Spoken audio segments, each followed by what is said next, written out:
went into orbit around the moon. As many of you, I'm sure, you know the system, you know the procedure.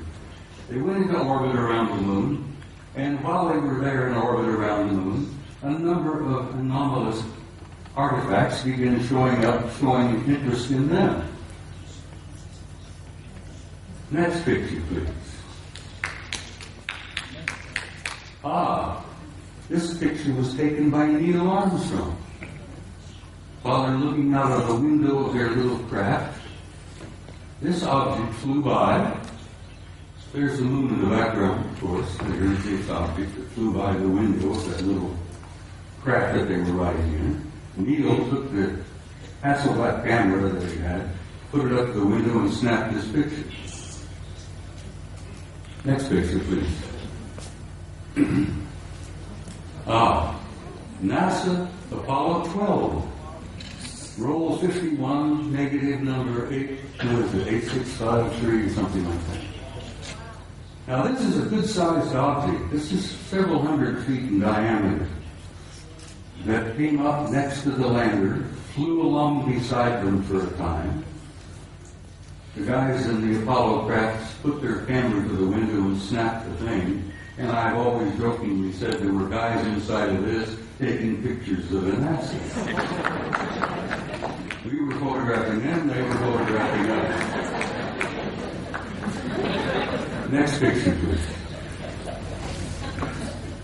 Photo NASA Apollo Systems number 14, Apollo 14.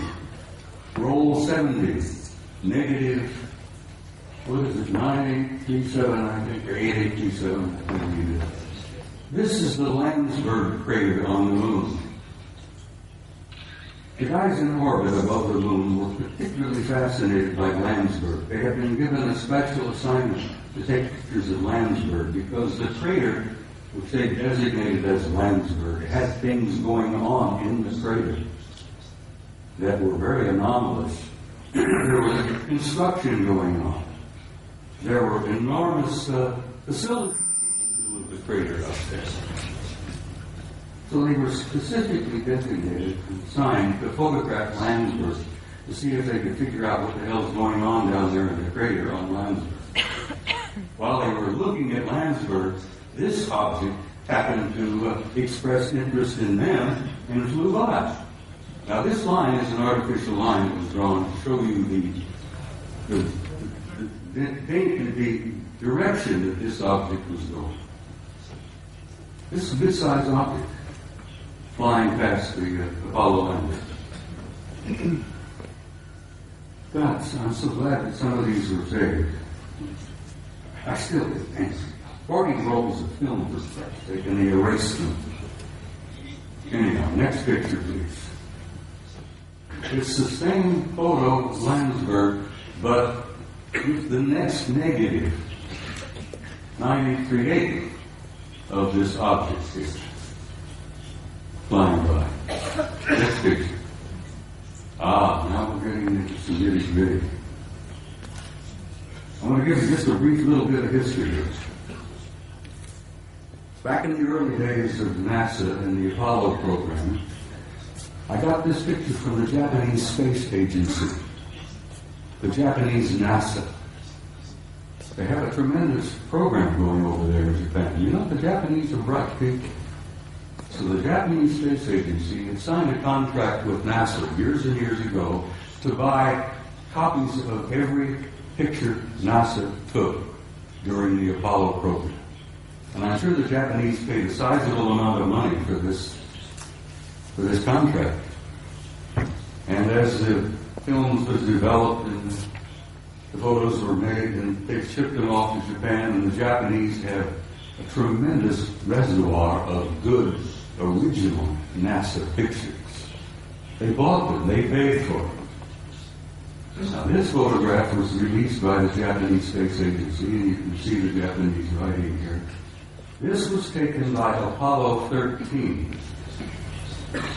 Now, you're all familiar, I'm sure, with Apollo 13. That was the aborted mission that was going to the moon to land, and they had an accident on the way. They couldn't land. They damn well barely got back. While they were on the way to the moon, Here's the moon. A number of things began happening. Some strange objects were appearing outside the windows of the spacecraft. And guys, they grab their Hasselblad camera and start taking pictures.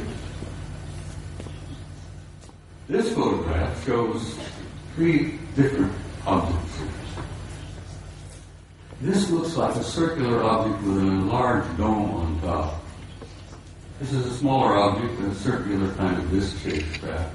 But coming in from the right margin of this particular picture is this.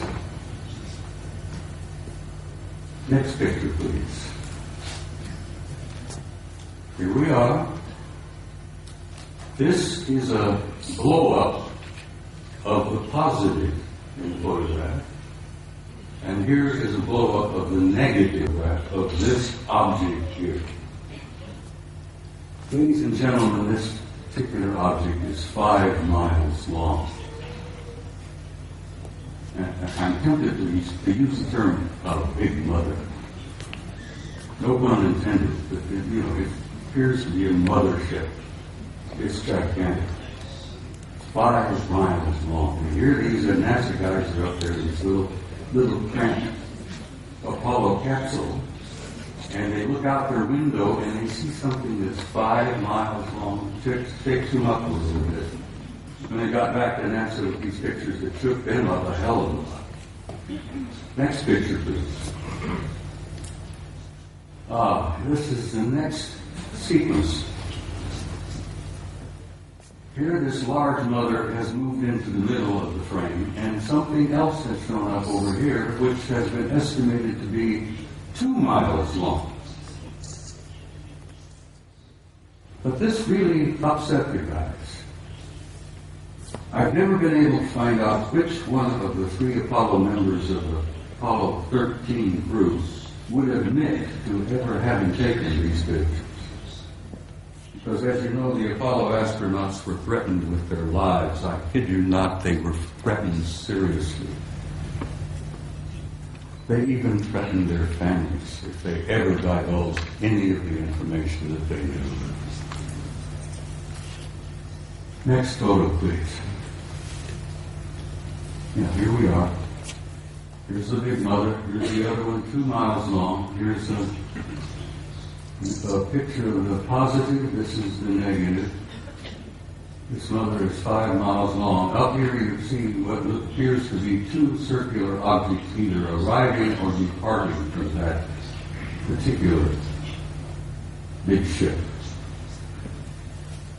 I can almost understand why the authorities in NASA, why the authorities in the space program didn't want this information to come out. They were frightened. They were stunned. They couldn't deal with it themselves, and they figured that if they couldn't handle it, you couldn't handle it. There would be social disruption, I believe is one of the terms they used. They would disturb the body politic, I believe the term they used. So they clamped the lid down on this, and it's still down, and it's going to stay down, I'm afraid, for some time yet. Until people like yourselves and people like me and the rest of them here on the stage, by pushing and prodding and chipping away at this lie and this secrecy, we will succeed. And don't you doubt that for a minute.